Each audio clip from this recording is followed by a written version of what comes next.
Updating your lighting with a new pendant or chandelier is a simple way to improve the look of your home.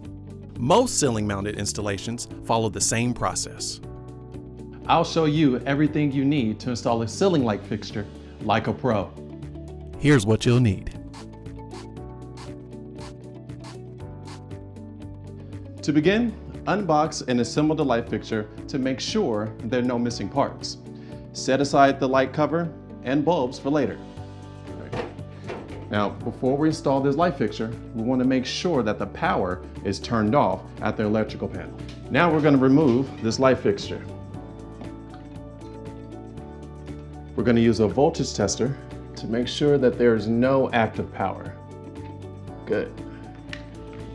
Next, I'll disconnect the light fixture wires from the junction box wires. A standard box usually has 3 sets of wires: black or red for the current, white for neutral, and silver or copper for the ground. Always disconnect the ground wires last.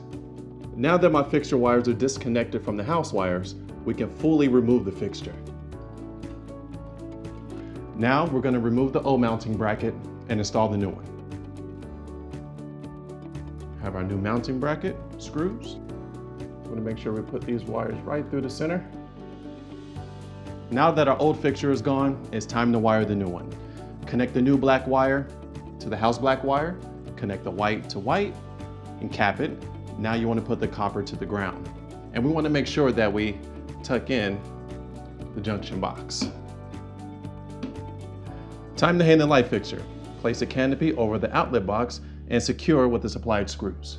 Now it is time to install the cover. This light has a pre-installed bulb, so we can just slide on the cover and secure it.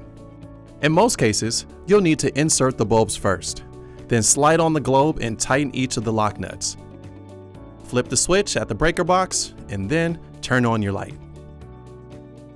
And now you know how to change a light fixture like a pro.